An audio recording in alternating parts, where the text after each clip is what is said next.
Good evening, everyone. I'm Steve Krupinski. I'm the marketing director at Michigan Radio, and I want to thank you for joining us this evening for our Issues in Ale discussion. If you've never been to an Issues in Ale event before, these are discussion series that we sponsor here at Michigan Radio, designed to engage people in conversations about important issues facing us here in Michigan. So we invite you to sit back with a beer or the beverage of your choice and enjoy our discussion. Before we get started, I want to make you aware of another upcoming event that we have. You can join the hosts of Michigan Radio's Cheers segment, Lester Graham and Tammy Coxon, on Tuesday, December 14th for Cheers for the Holidays. It's a virtual craft cocktail event. You will have the opportunity to mix along with Lester and Tammy, so you can sample the cocktails they're describing and creating, and they'll share the stories behind some of the unique drinks they have featured on Cheers using Michigan-made spirits. So tickets for that are available now if you visit the events page at Michigan Radio. So we are streaming tonight's event on both YouTube and Facebook, and we would love to take your questions. We had a few that were submitted in advance, but if you have a question, you can submit those at any time using the comment or chat box that you see there on YouTube or Facebook. We will be able to see those, and we will try to answer as many of those questions as we can. Also, to those of you in the audience who are sustainers or donors to Michigan Radio in any way, we want to thank you for your investment in the work that we do. You know, everything Michigan Radio does, including events like these Issues in Ale, are made possible by your support, and we sincerely thank you for that. So our host tonight is Michigan Radio's Morning Edition host, Doug Tribou, and we are going to go to Doug now. So live from Studio West, here is Doug Tribou. Thanks a lot, Steve. And it's a real pleasure to be here tonight with all of you. And thank you to all of our loyal listeners who have joined us this evening for what I think will be a great discussion. I'm really glad you're with us. And as Steve mentioned, before I introduce our panel, I just want to remind you, we will have a chance to get to your questions a little bit later in the program. So if you think of those as they go along, please put them in the comments section, and we will get to those in the back half of the program. And if you want to direct those to a specific panelist, that's often helpful and allows us to get to as many of them as possible. Now it's my pleasure to introduce our guests for this evening's panel discussion. Jawad Sukhanyar is an Afghan journalist. He worked as a reporter for the New York Times in Afghanistan from 2011 through 2019. Sukhanyar was a 2019 Knight Wallace Journalism Fellow at the University of Michigan in Ann Arbor. He and his family were evacuated from Kabul just before the city fell over the summer. They are now back in Ann Arbor. Jawad, welcome, and we're glad you're with us tonight. Thank you. Thank you for having me on your program, Doug. We're also joined tonight by Mihaela Mitrofan. She is with the organization Samaritas.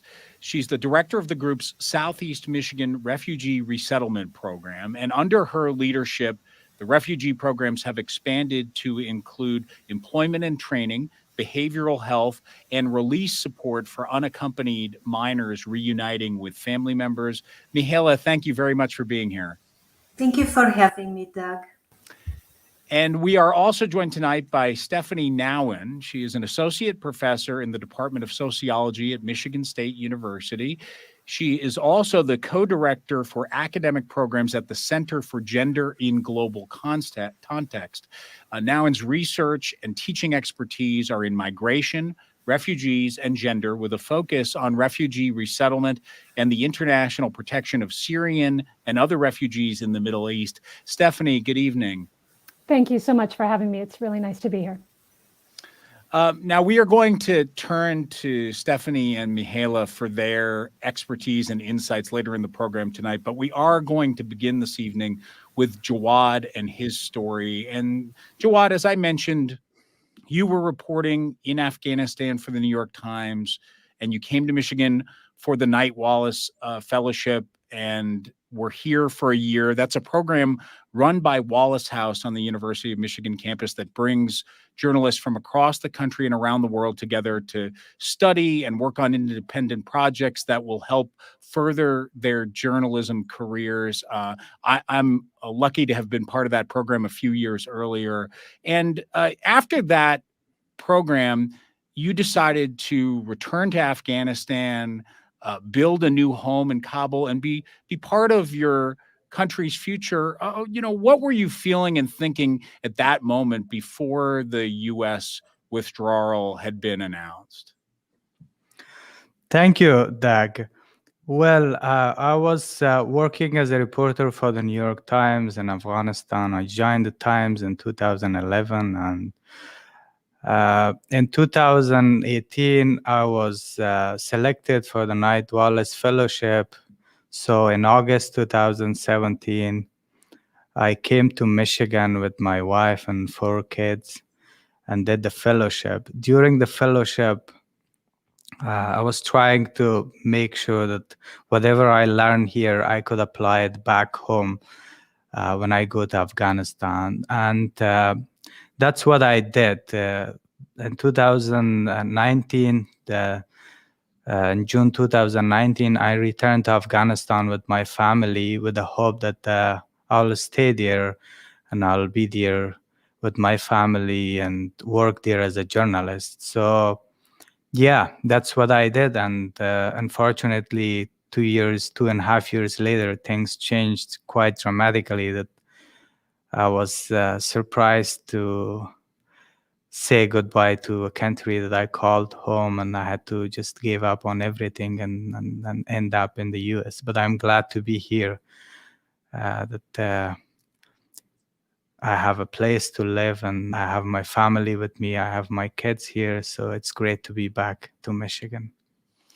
I'd like to jump ahead to that moment. The withdrawal had been announced for quite some time, but then in July of this past summer, President Joe Biden announced that the withdrawal of the U.S. military would be accelerating and happening a couple of weeks earlier.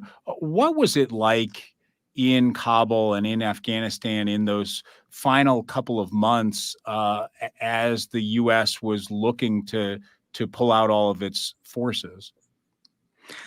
Well, when President Biden announced the withdrawal of U.S. troops from Afghanistan, I think it was in April, if I'm not mistaken. It was a turning point in Afghanistan. Everything had shaken when the announcement was made by the US president. The Afghan government that was already struggling with many problems tried its best to save the country and save itself, but it didn't work. President Ashraf Ghani and other leaders were trying around and trying to make sure that they could do something to stop Taliban from taking over the country, but it didn't work. So the months of June and July was very critical. They tried to reach out to people, to regional power brokers and armed uprisers to stand up against the Taliban. It didn't work. The Afghan army, the regular Afghan army, was already demoralized by the announcement. They were exhausted, and every day that had passed, they were sort of, getting stuck and surrounded by the Taliban. So in the months of June, the districts started falling to the Taliban. The Afghan army tried to recapture, and so some districts were contested, but it didn't help.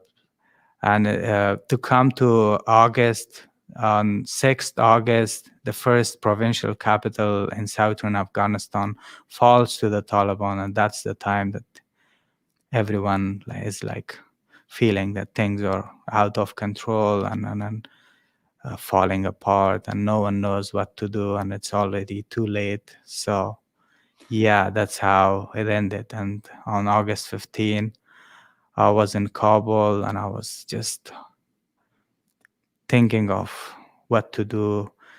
I wasn't able to get my visa from the U.S. Embassy because it was already overwhelmed by the number of SIV applicants, and they had other issues to deal with.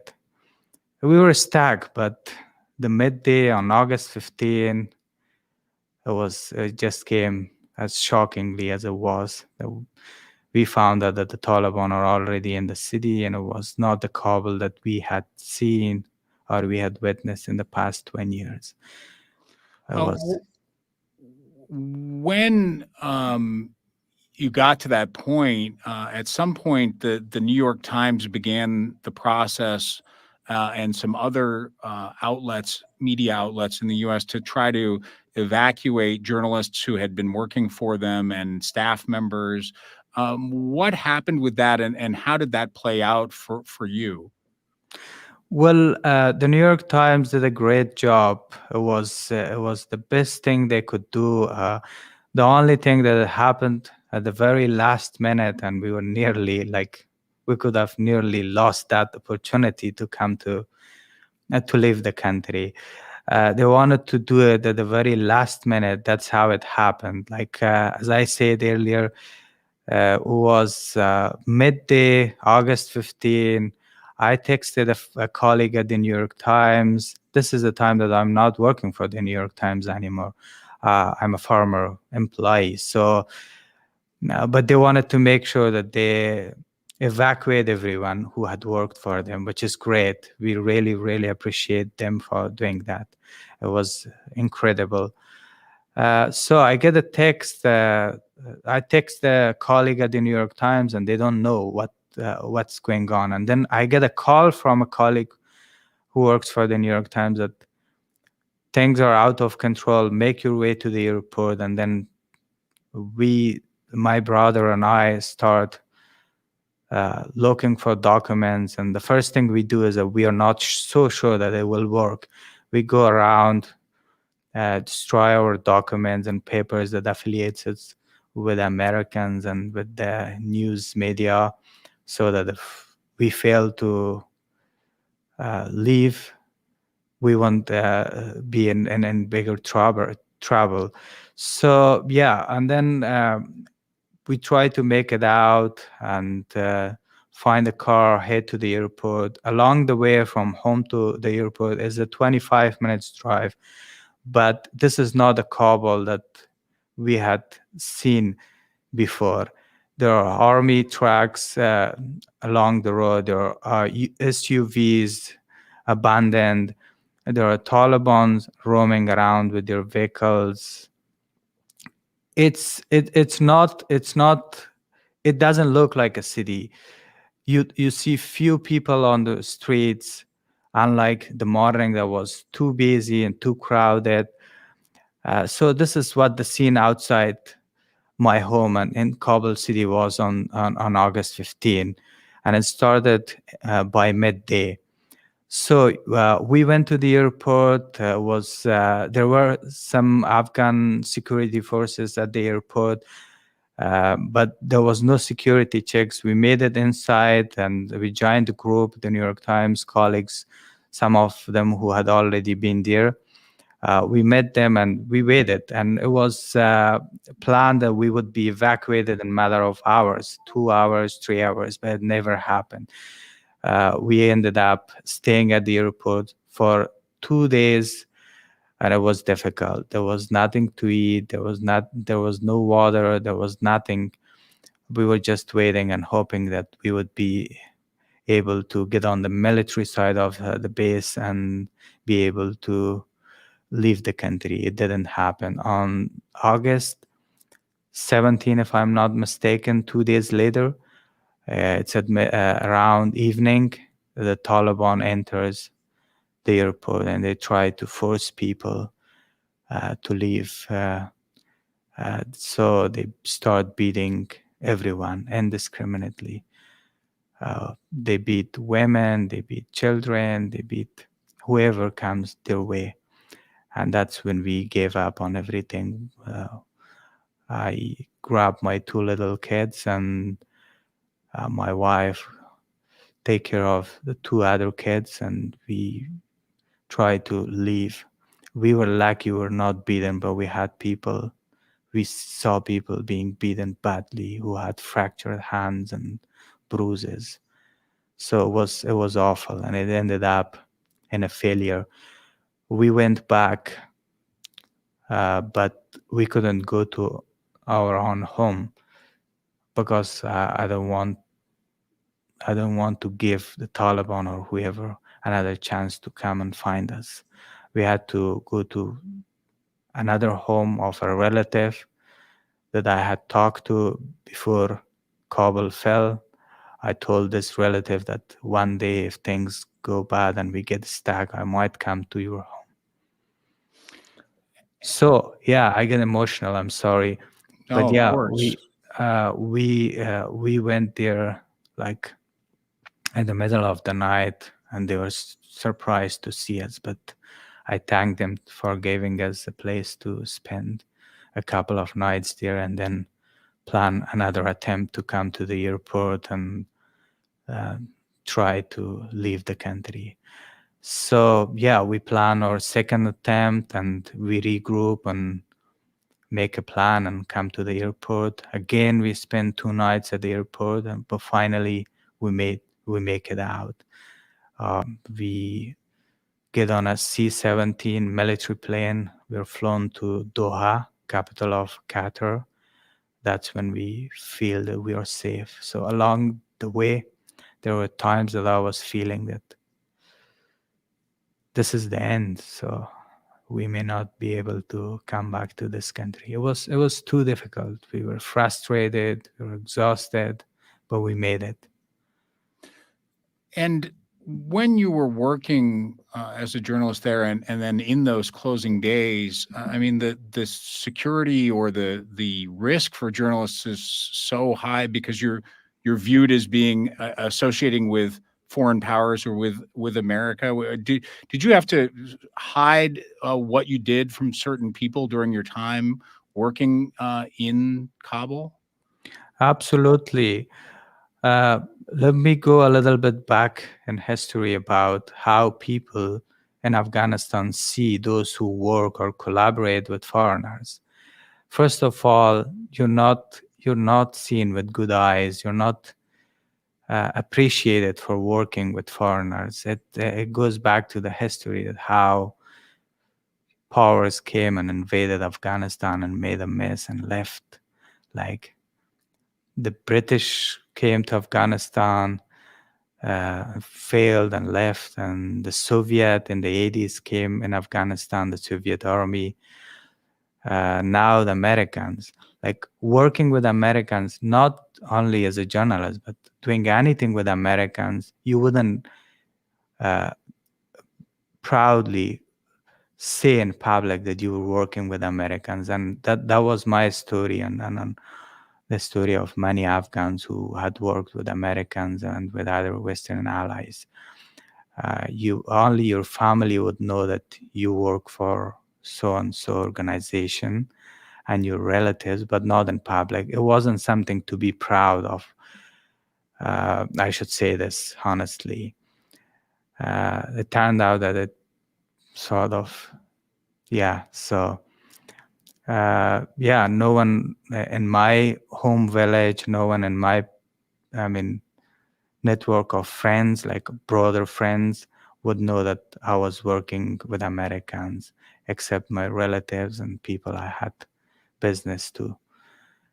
And it was not appreciated. I should say, for women, it would have been even more difficult. It would have been harder to be able to work with foreigners and then say that they work with foreigners. What have you heard or are you hearing from your family members who weren't in a position to leave the city or leave the country? I hear from them being hopeless, being frustrated, being mad at what happened to them and what happened to the country they live. I hear them saying that, to be honest, I wish this intervention wouldn't happen, that the Americans wouldn't come to Afghanistan in the first place. So they feel that they are betrayed, they are abandoned, and they're stuck in a situation that they can not do anything. I'm talking about ordinary people and friends and relatives who are still there. They're really mad at what had happened and what's going on there. This problem on the top of problem, there is the issue of, their safety and security. There's a food shortage. There is the economic crisis. It's a catastrophe, I should say. People are really having a hard time finding a loaf of bread to eat. And I'm talking about millions and millions of Afghans, and this is in the cities. Forget about what's going on in rural Afghanistan. It's really difficult. The country is going under really going through a hard time. Tell us a little bit more about your arrival. You get to Qatar, and then what's happened. I mean, it must have been a frightening time, and then getting on to a flight and just making it out. What was that like, and then what happened from there? We were all exhausted. We were sleepless.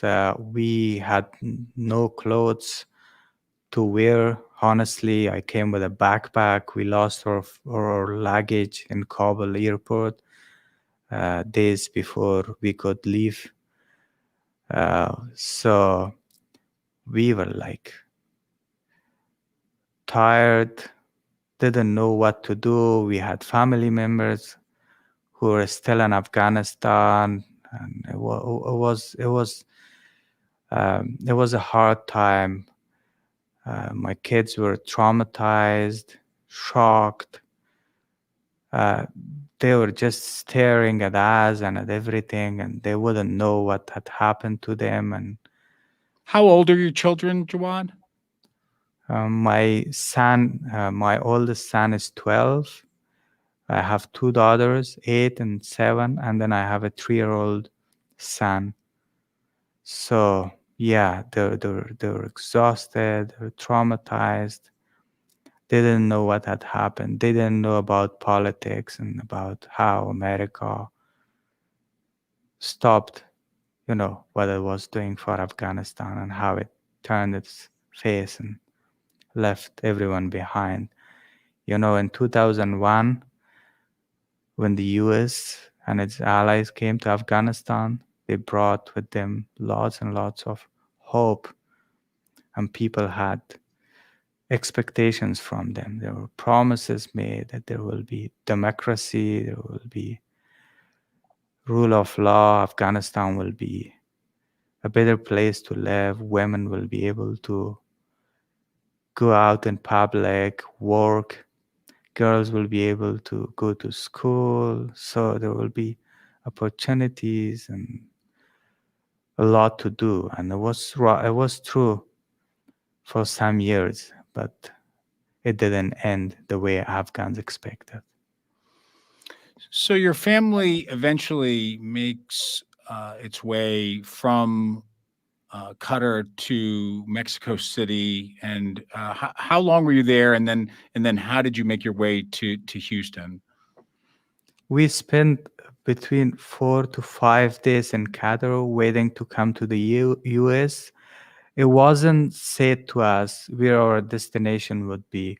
When we left Kabul, honestly, we didn't know where would we end up. So no one would tell us what's next for us. When we came to Qatar, and then from Qatar we were flown in a military plane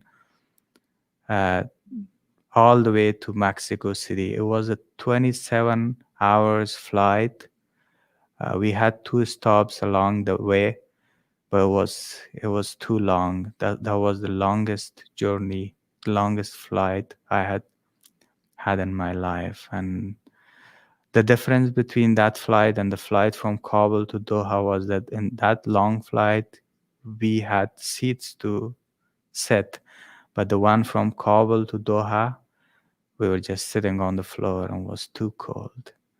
There was no space to move around, and everyone was tired, and the kids were trying to fall asleep, and some men tried to stand up and give a little bit of space for their kids so that they can lie back and take rest. So it took us 27 hours to come to Mexico City. And in Mexico City, we were welcomed by the New York Times colleagues and officials from the Mexican government. So, yeah, we were also treated and welcomed by HIAS. This is an immigration organization dealing with immigrants.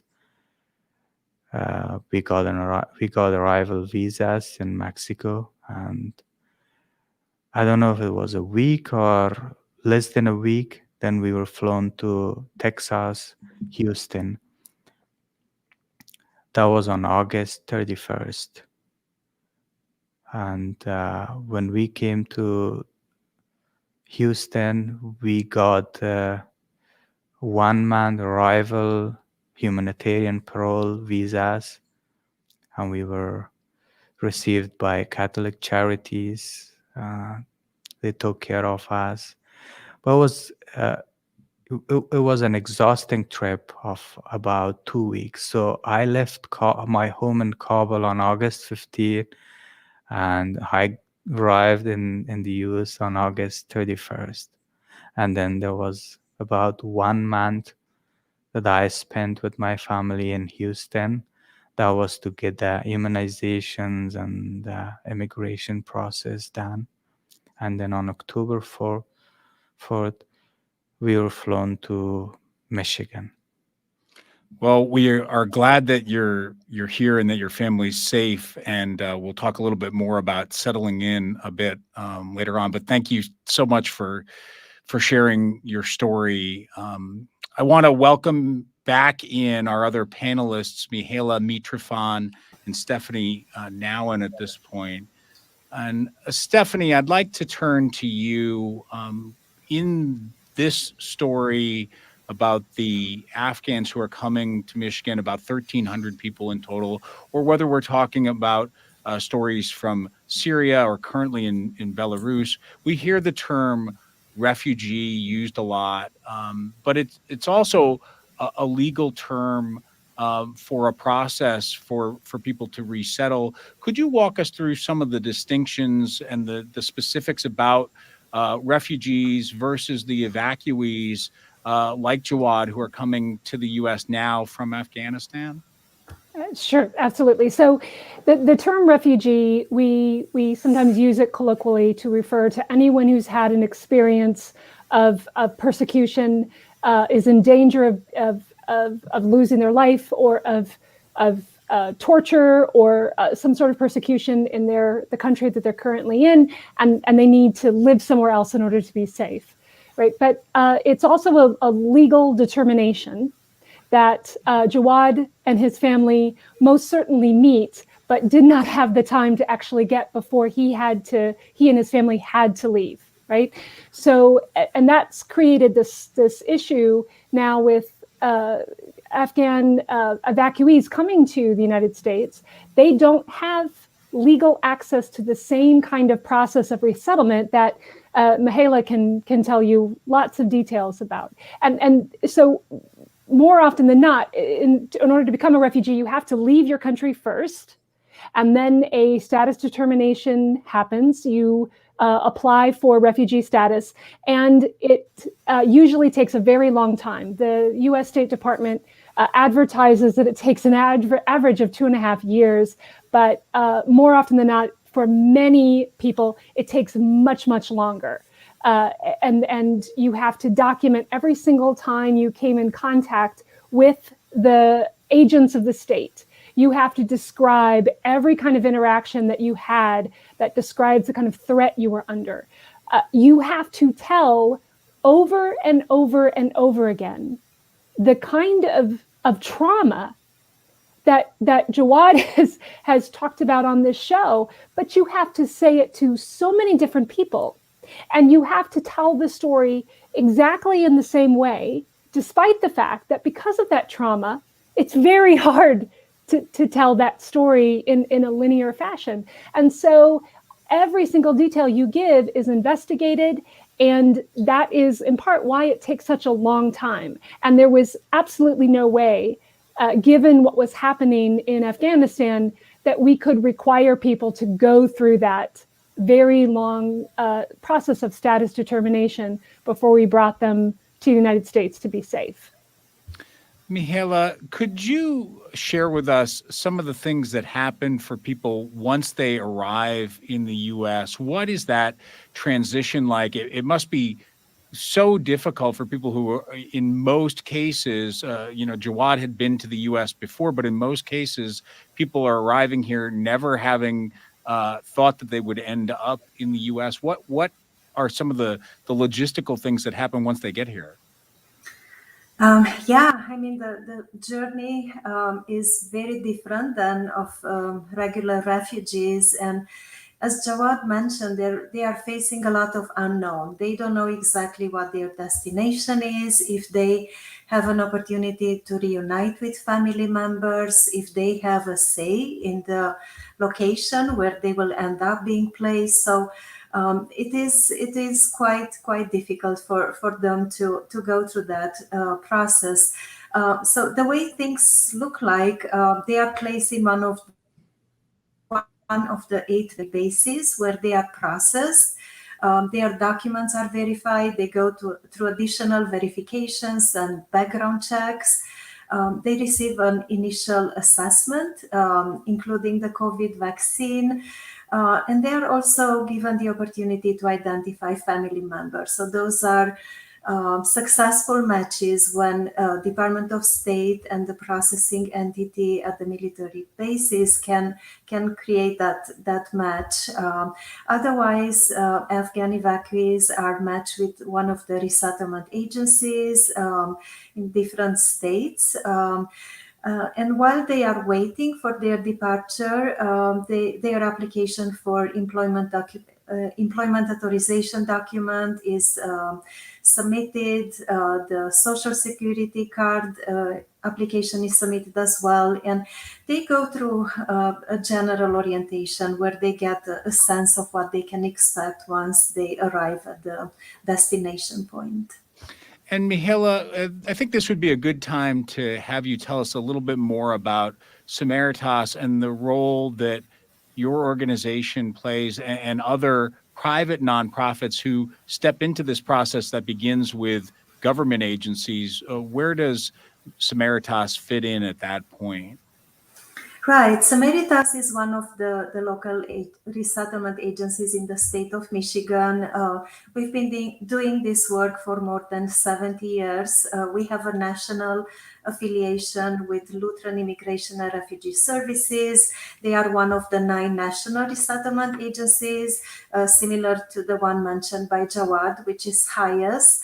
And those 9 national resettlement agencies maintain contracts with the federal government. So the process is quite structured in that way, and Samaritas receives referrals from the Department of State. Once they arrive to Michigan, this is where the journey starts in the sense that, we welcome them at the airport, and that momentous encounter at the airport means so much for them. Our bilingual staff members greet them at the airport, and our work starts at that point by meeting their initial needs, which is shelter, food, and then we go through a number of services, a number of steps in the process. We focus on safety. That is important, just to help educate them about safety in the United States. And then access to healthcare is another top priority, helping them go through a health screening and getting immunization, which prepares the children for school enrollment. We help the parents enrolled in English language classes, and we also begin a 15-point cultural orientation, which is key, right? We want to help them learn about the new culture as much as they can. And for those who haven't been exposed to the Western culture, there is quite a lot to learn. So we talk about health, we talk about safety, employment, financial education. So a number of sessions that they go through. And to do this work, Samaritas partners with local service providers. We work very close to the public service providers and also the private community. We work with welcome teams, which are groups of volunteers who co-sponsor the families, and those projects are really impactful because they offer a welcoming environment. We help refugees get and Afghan allies to, just taking a trip to the grocery store and helping them understand how food is packaged here, and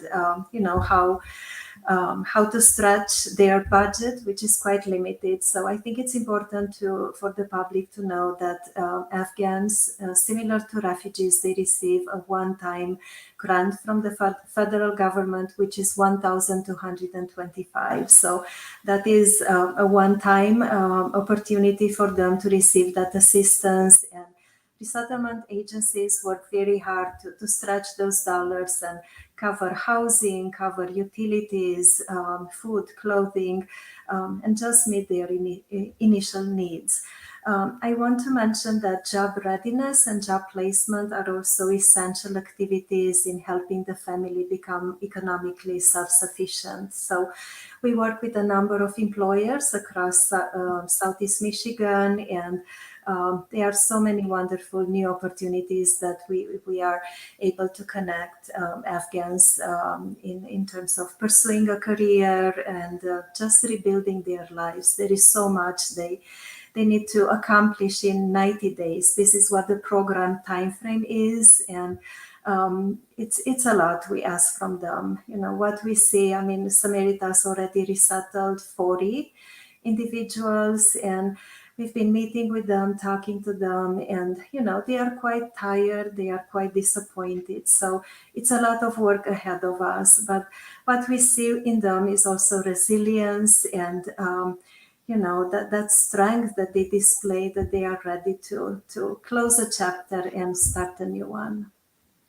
Stephanie, I want to turn back to you, and Mihaela talks about the transition, which is so fast for people who are trying to get themselves settled, to recover from a traumatic experience, and then to start to build a new life. And I think there are often questions about what happens to migrant populations or refugee populations as they settle into their new countries. What is the long-term projection for people who arrive in the U.S. and make a life here? Well, certainly for refugees, it's a little bit different than other migrants who planned to come here, right? And even migrants who come here on a tourist visa and then overstay the tourist visa or enter the United States without authorization, they still have this was still a choice they made, and they almost always have some plans, people that they know here, they have networks, they have relationships. Refugees may or may not have that, right? And also too, refugees are not just working age adults, they are children, they are elderly. And so, and they have very different experiences. So some have been in refugee camps almost their entire lives. Some people, come here having been born in a refugee camp.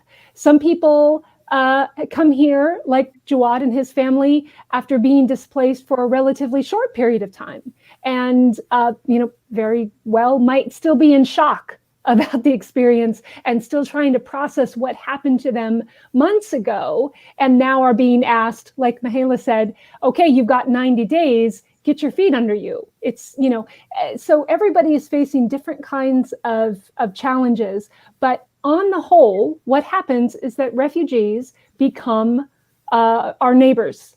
They become fellow citizens.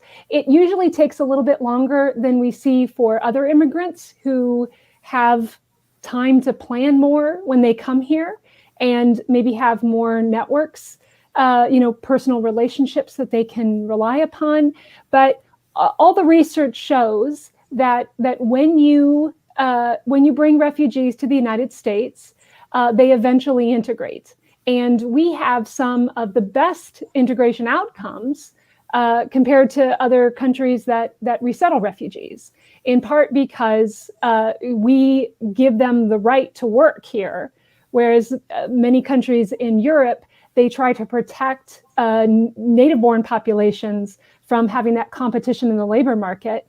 Refugees come to the United States and I think sometimes are required to work far faster than they really should be, but they can legally enter the labor market. And what we see then is not that they are in competition with Native people, but they come in and they get a job and they make money and they spend money and they produce economic growth by being here. And such that the economic growth they produce is greater than the resources that they used when they were first resettled here. Jawad, this seems like a good time to ask about how the transition is going for you and your family. You've got a wife and 4 young children, and you're here in Ann Arbor, where you had been before. How are things going for you now that you've been here a relatively short amount of time, but for a number of weeks at least? The process that I am going through is, I should say, it was different because I came as part of a group. We were receiving help from the New York Times, and there were people who were caring about us. It was a little bit different than other people who came here or who were evacuated and ended up in the US. But coming to Michigan, the only thing that I still see that's unclear for me is not having our EADs. That's the work permit. That leaves us like in a limbo. There's no guarantee that I will get it next month. I don't know how long it will take. But that's one issue that I have. Other than that, individuals were like coming to help. There was a warm welcome for me and for my family. We had no other big issues except for not having a clear immigration status. That makes us a little bit like think that what's going to happen to us next year. How long will we be on this status that we have, which is humanitarian parole? So there are some things that make me think, like if I talk about other immigrants or other people who came from Afghanistan, there are families that are like big. They have like 8, maybe 9 or 10 children, and there is only one person who works in that family. That's usually the father or the mother. So it makes me think, how would families like that cope in the long term here, for having only one person to work and not a clear immigration status? And how would the government or refugee organization try to provide them help and support or assistance until they are able to stand on their own feet? I know Afghans are not like, they don't want to just wait and receive the assistance and financial aid and food that they get. They would like to be able to work. That's what I believe, and that's what my plan is. But there are some families with those issues, and language is a barrier. Illiteracy is another issue. Most Afghans who had been evacuated here, women, I should say, are like, it would be hard for them to learn English and to be able to do good, as citizens in this country. These are the things that make me think a little bit. But yeah, we have been doing fine. We're settling in okay. It's hard, but we try to make it easy.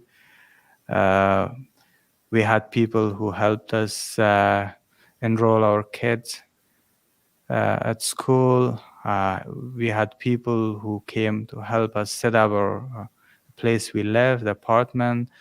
I'm really thankful to them, to what they had done for us and what they are still doing. But honestly speaking, I don't know what's coming for us from the government, from the US government. Like in terms of assistance, it's not clear for me. And in terms of my immigration status, when I will be able to work, when I will have my EAD, and how I'll be helped to find, the right type of job myself, my wife. These are the things that make me think. Other than that, I'm doing okay. We're doing fine.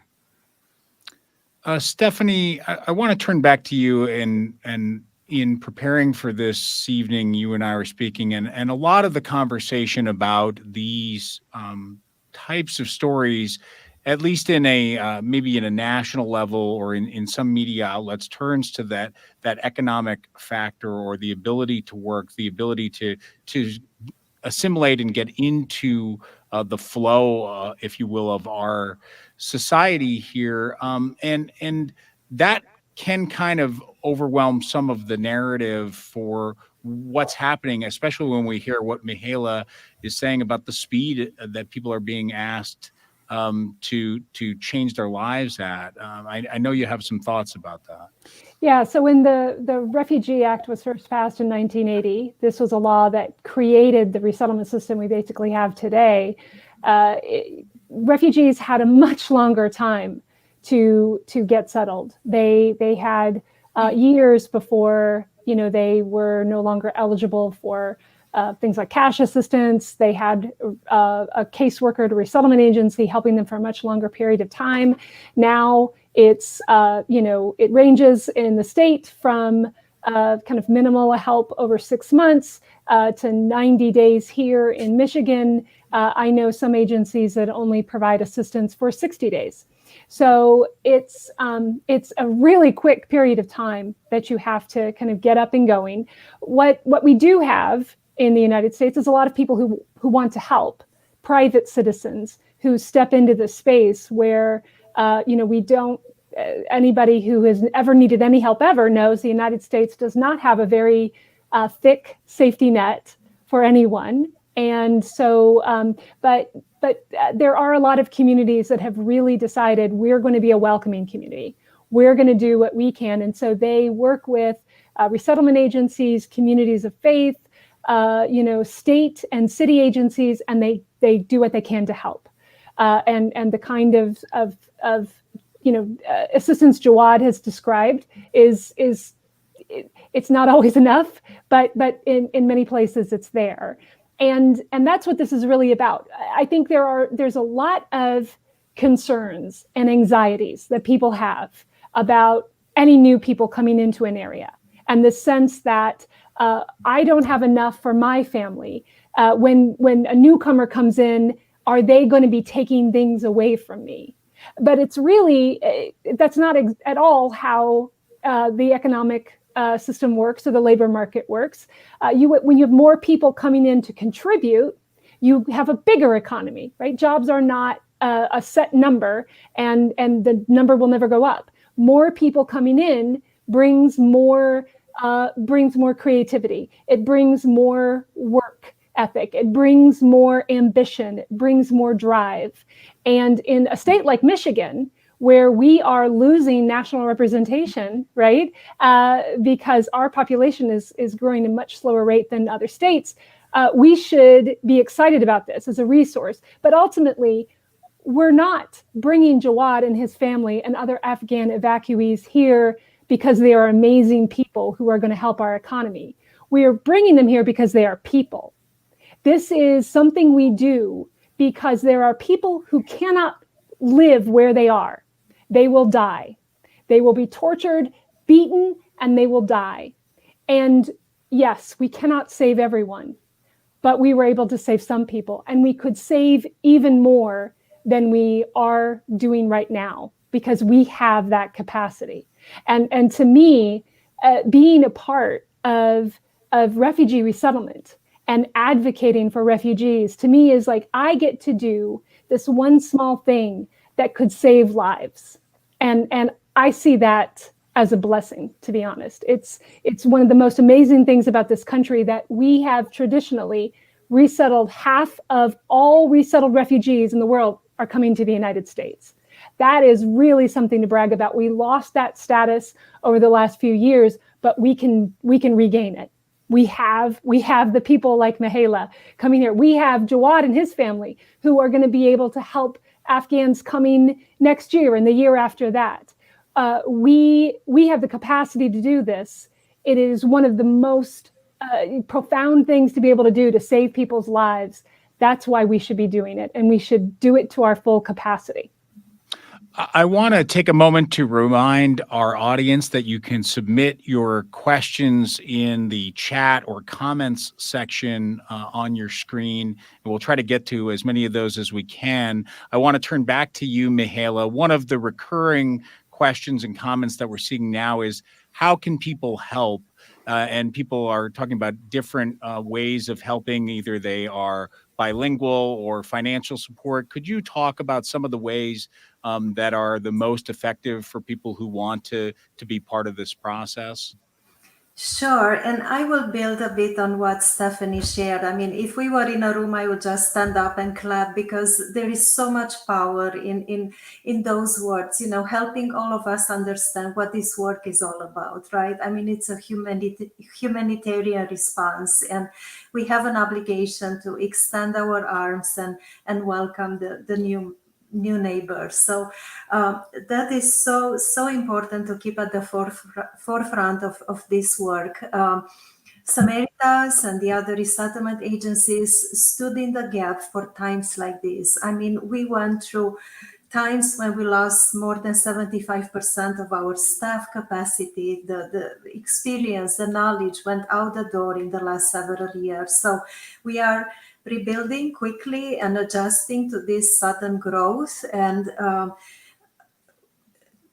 at the end of the day, what's important is every life that comes to Michigan is a life safe, and they are given hope and a future ahead of them. So the way Samaritas does this work, we don't do this in silo. This takes community and partnership between the private sector and the public sector, and very practical ways based on, you know, just building off on Jawad's story is, you know, just thinking of wives of children joining our community. I mean, mentorships are a huge opportunity to wrap our arms around the youth and help them, you know, just learn about the culture and help them understand how life works in the United States, how schools, you know, how we handle ourselves in the public schools, and helping them with homework assignments and practice English and all that. Monetary donations are so significantly and so highly needed because, again, the infrastructure of the resettlement agencies has been very weakened. So we are calibrating and hiring as fast as we can. But there are so many more resources needed just to equip our new arrivals with laptops and the basic technology they need to function here, just to learn English, especially with, as we are still going through COVID times, we need to connect them virtually to resources that are available to them. Donations are also welcome in terms of gift cards or food donations, clothing. Some of them were not able to bring much with them. I mean, what we see when we welcome them at the airport is pretty much a bag or so. So with the cold weather coming, winter clothes are needed.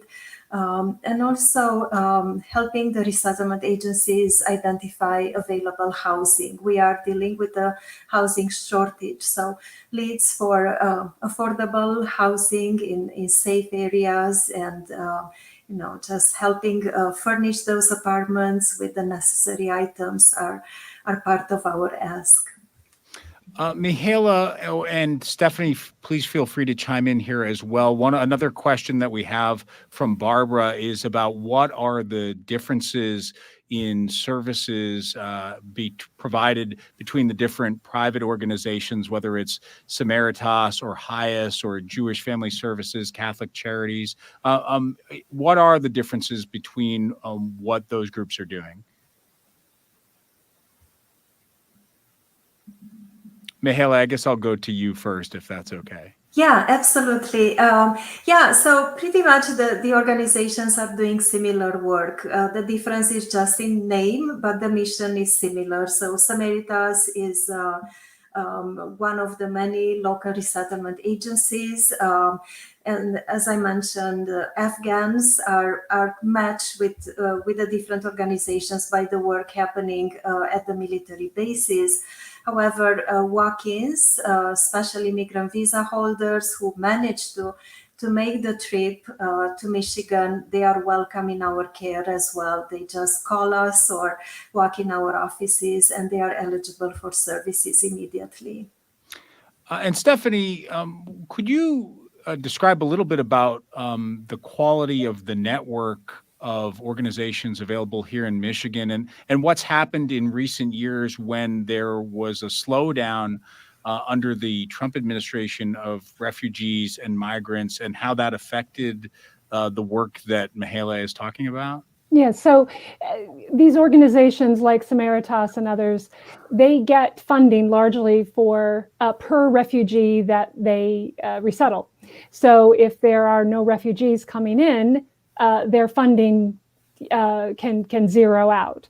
And this really created a lot of devastation across the United States in terms of the infrastructure that was available to resettle refugees. So, you can't just start up a program like what Samaritas has on a dime. You need people who have knowledge about being caseworkers. You need people who have knowledge of the cultures where refugees are coming from. You need language skills. Most refugees do not come to the United States being fluent in English. So you need a lot of people and know-how and organizational capacity to respond to these. And as funding dropped, a lot of agencies decided to close, or a larger agency closed its resettlement office. It wasn't viable to manage. So and I have to really give credit to the Office of Global Michigan and our state refugee coordinator, Ben Kavanaugh, and his colleagues who worked very creatively. And we have amazing people at Samaritas and St. Vincent's Catholic Charities and around the state. Those are just a couple in Lansing, but they just managed to find ways to keep going, expanding the services that they provided to other populations. A lot more private funding, fundraising was done, and in Michigan, we saw staff being, as Mihaela pointed out, some staff were let go, but the offices themselves were able to stay open, and so that has really made Michigan a state where we can take advantage of the infrastructure we have to bring refugees that many other states have lost. And we're going to benefit from that. We are now a really important player in the State Department's evacuation of Afghans. And we are going to eventually be a place that has thriving, established Afghan communities because of it. We have another question about the State Department, and the question is, how can we put pressure on the State Department to speed up authorizations of the EADs, which is what Jawad was referring to about the work permits and the applications for humanitarian parole? Either Stephanie or Mihaela, is there anything that people can do who want to try to voice their opinion on that? Well, I have not followed the status of this, but there is a bill, HR 4736, Improving Access for Afghan Refugees Act, that was. I don't think it's been debated yet. I think it's still in some committee, but there's some legislative efforts to expand what Afghans who don't have actual legal refugee status, but who clearly have had experiences that qualify them to be refugees and to receive refugee resettlement. I know that's been trying to get pushed through. So I think you can call your elected official and ask, in the House of Representatives, certainly, and say that you support this. Jawad, I want to turn back to you, and there are some unique aspects of your arrival here, returning to a city where you've already been, where the Wallace House and the Knight Wallace Fellows and your colleagues through that program are able to help you or offering help. But I do want to know, what is the most important thing for you and your family when you're meeting people, when you're arriving here? What can people do to help people who've just arrived feel more at home and to feel welcome? Thank you. The amount of welcoming we were receiving, my family was receiving, was enormous. I'm really thankful to all those people who had welcomed us, who had been in touch, and who tried to do as much as they could all the way from Kabul to here. The Wallace House, the University of Michigan, I'm really thankful to them. They did their best to help me and my family leave Afghanistan.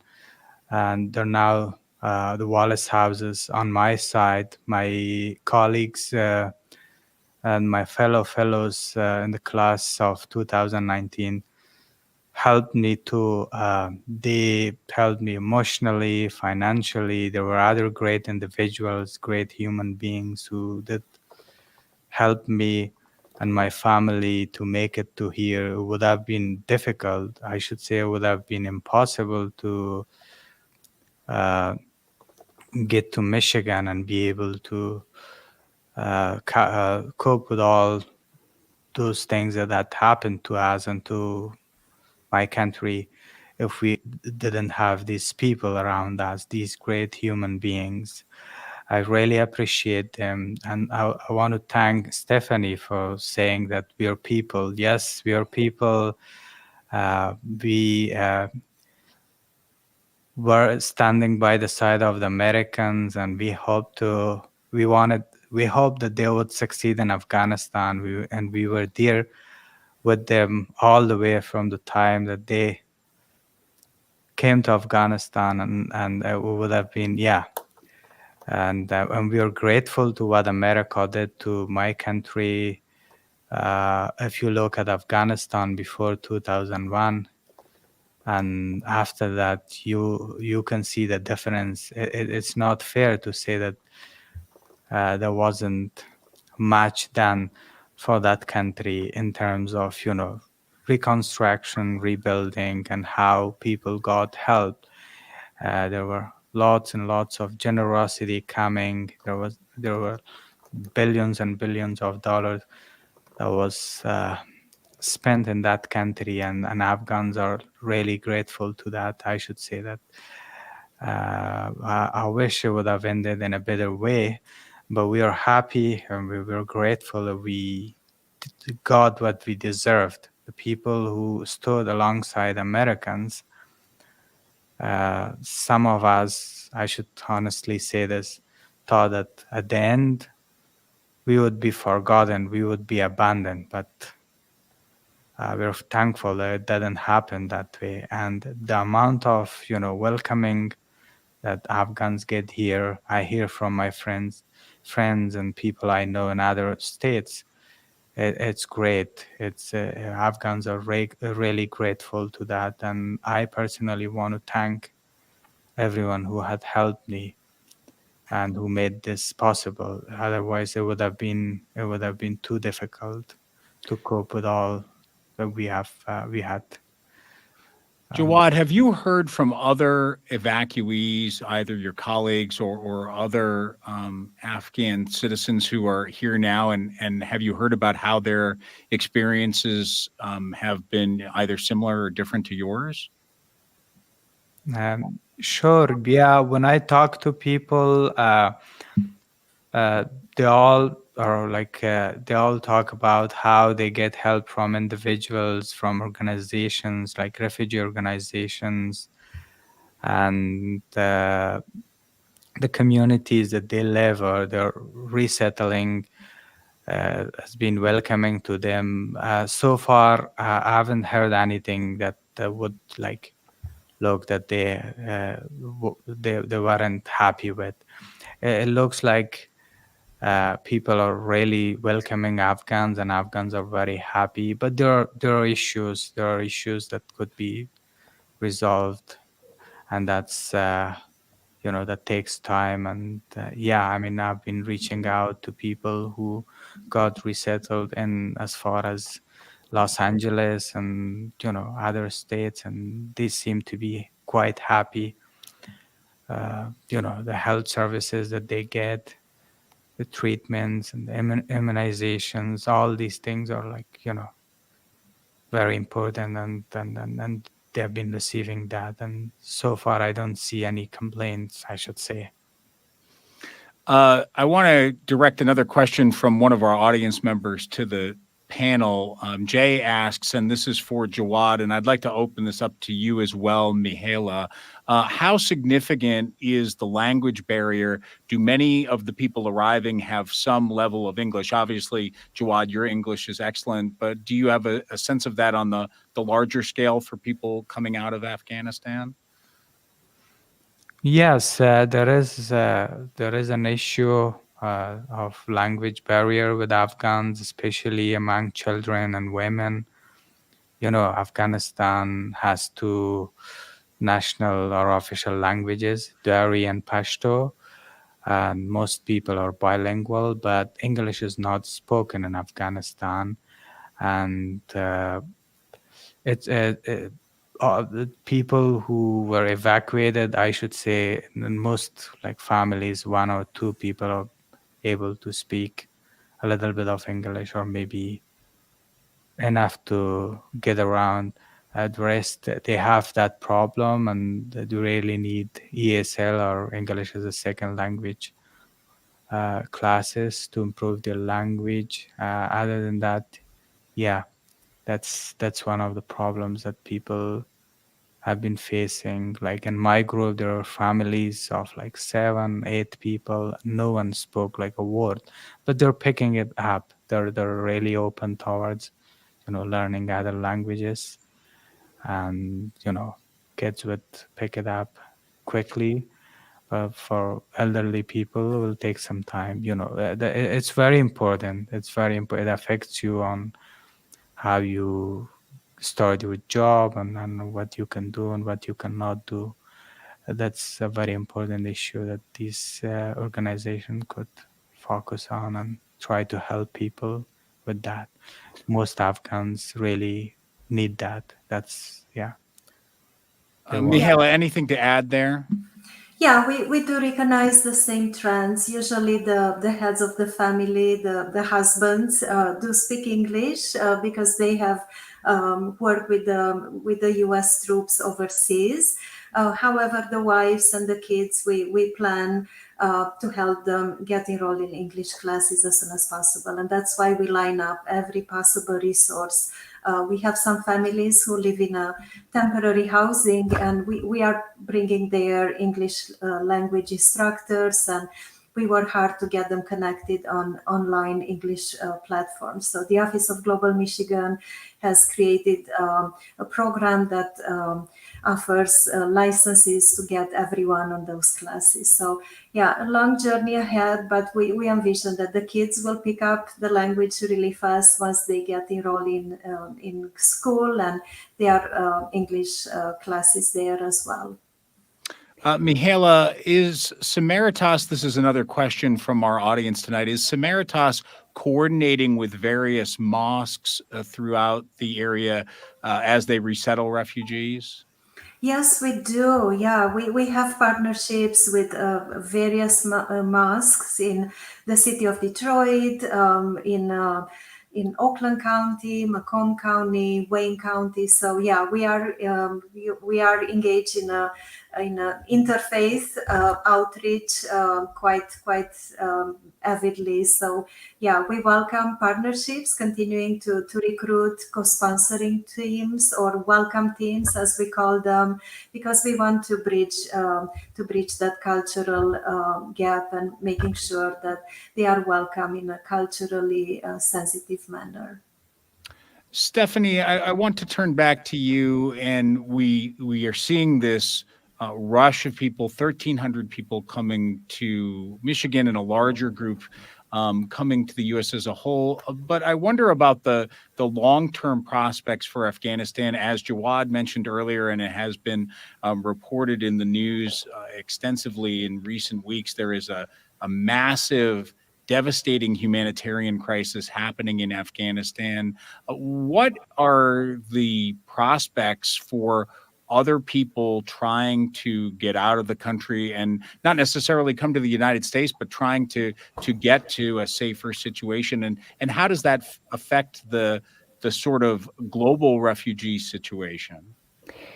Yeah, certainly there are many, many more Afghans that are not safe where they are and need to be somewhere else. Whether or not they will be accepted in other countries, whether they will be able to get out of Afghanistan, be resettled somewhere, that's hard for me to say. In situations like this where there's a crisis, this is, some people have likened this to the fall of Saigon, where the first people to get out are usually the ones who it's mind-boggling to think when you hear Jawad's story, those are the lucky ones because they were able to get out relatively quickly. If you weren't in Kabul when the evacuation happened, you weren't going to be evacuated. So, and there's lots of other Afghans around the country who are not in Kabul, but who are also still not safe. And, so I would say these are certainly people we need to think about. The global community, think about resettling them in safe third countries. But when I was doing field work in Turkey a number of years ago, I went to see talk to some people at the UNHCR, the UN Refugee Agency, their office in Ankara. There were Afghans who were stuck in Turkey for years and were told, we're not going to resettle any Afghans out of Turkey. And but we're not going to give you any permanent status in this country either. And they were protesting their situation outside of the UNHCR office by sewing their lips shut to symbolize the level of silencing they felt and the way in which the global community had silenced them and abandoned them. So I would like to think that as the Biden administration is looking at how it wants to be a part of, a leader again in this global community of humanitarian states. I would like to think that they are thinking about what we need to do next year and the year after that and the year after that. I certainly hope that, but for the refugees that don't get to be in some place safe, and that is less than 1% of the world refugee population, the situation is disturbingly bleak. Jawad, I want to turn back to you with the idea of people trying to leave Afghanistan. I know that there's only so much that you want to say in some circumstances, but are friends of yours, family, working on that process? Are some of them planning to try to leave? Where do things stand for people close to you? Yes, I should say there are many people whose lives are at risk and they're struggling to leave, but they cannot. It's getting difficult and dangerous to leave the country now. Partly because there is no commercial flights coming out of Afghanistan. Sometimes there are flights between Kabul and Islamabad, but then it stops and it's very expensive. I hear from people that a one-way ticket will cost you between $1,500 to $2,500, which is, out of mind. It's way too much that a person in Afghanistan could afford to pay for that. But, some people who can afford, they sell their homes or their cars, or they do something, they pay that amount and they leave. But then what's next for them? That's unclear. And there are, I should say, thousands and thousands of people within the country. They're in hiding. They're trying to leave. There are flights arranged, but then there are other technical issues, administrative issues that stop them from leaving. And it's really frustrating to see what's going on in that country right now. It's not just an economic collapse. It's not the drought. It's not the winter. It's there are problems after problems, and it's really hard. Last night I was talking to a friend of mine. I don't want to name him, but he has been working for nearly 2 decades for Associated Press, I should say, for the AP. He managed to come to Turkey with his family, but then there was some problem that he couldn't get he couldn't apply for the P2 program in Turkey, and he had no way but to fly back to where he had come initially. He flew to Pakistan and resettled there, and he was it was too much for him. He was really mad at what had happened to him, and there was not much help from his employer for him. I should say that it was very hard for me to believe what was he going through.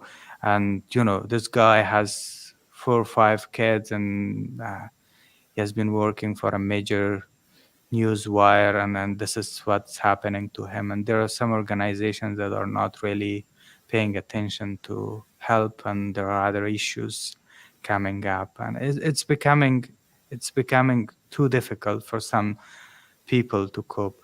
And there are people housed in safe houses and in other major cities of Afghanistan and in Kabul and waiting to leave, but then there are issues that they either don't have passports, or they don't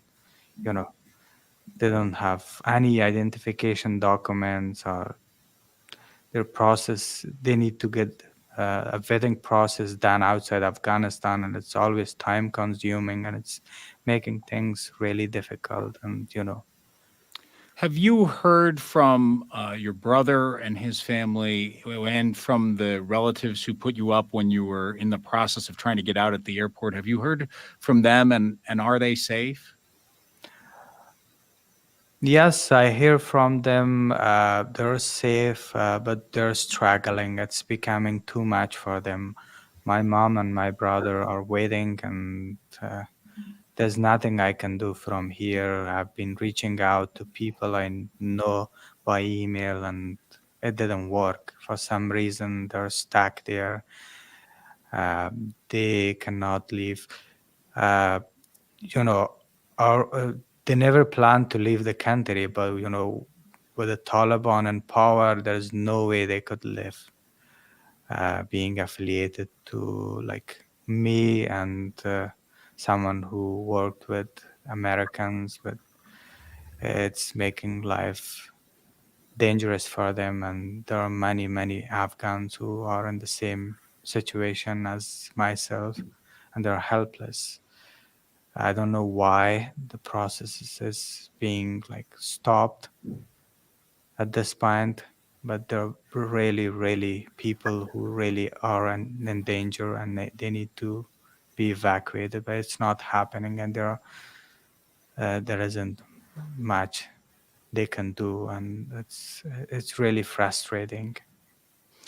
Jawad, I do want to close with some thoughts about the future for you and your family, and I certainly hope your relatives there end up in a safer space. And as you have, I know you've got some prospects for a possible journalism-related position here in Ann Arbor at U of M that may come together. But what are you hoping for, and what are you thinking about as you head into this unknown time?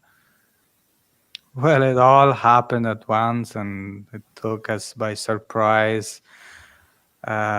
We had dreams to live in our country and be there. My brother, my family, my relatives, we never thought of leaving the country. That's why we were evacuated. We had no pre-plans to leave the country, and it was really important. And yeah, so I lost all those, hopes and ambitions that I had for life. But I'm really grateful for the amount of support that I received, and that I'm here in America, in the US, with my family. My kids can go to school, and I can think and be around them.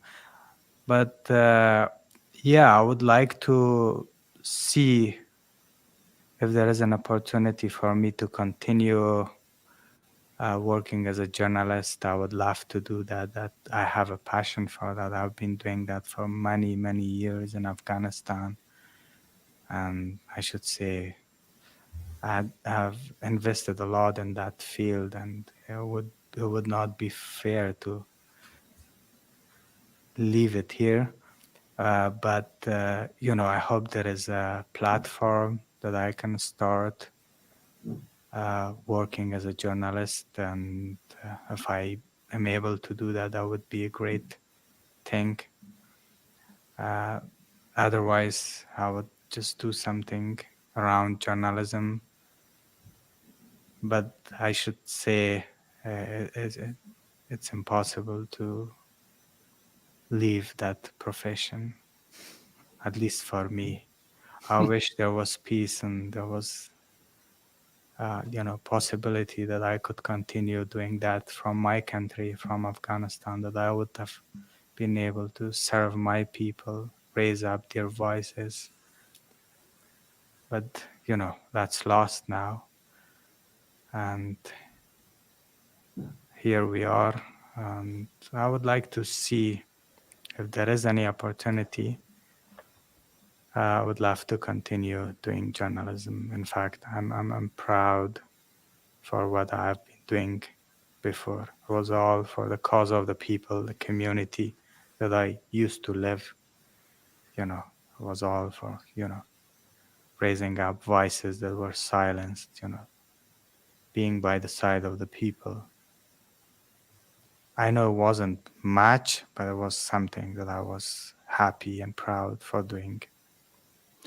Well, Jawad Sukhanyar, I want to thank you so much for sharing your story and spending the time with us this evening. We certainly wish you and your family all of the best going forward. Jawad Sukhanyar is an Afghan journalist, a former New York Times reporter, who is now here in Michigan with his family, having been evacuated in the final moments before Kabul fell. Thank you very much, Jawad. Thank you, Doug. Thank you for having me on your program. I really appreciate you. And thank you, Stephanie. Thank you, Mihaela. Yes, and I want to thank our other panelists as well. Stephanie Nawyn is an associate professor of sociology at Michigan State University. Thank you for being here tonight, Stephanie. Oh, thank you very much for having me, and it was an absolute honor to share the virtual dais with these other panelists. And Mihaela Mitrofan is with Samaritas. Mihaela, thank you very much. Thank you for having me. And a reminder that you can find more information about Samaritas' work at samaritas.org. We want to thank all of our listeners for being here tonight. This video will be available as a recording on our YouTube channel, so you can find that and share it if you'd like. And thank you very much for joining us tonight. You can find out about more issues and AL events and all of our news and programming at michiganradio.org. Thanks for being here. I hope you have a good rest of your night.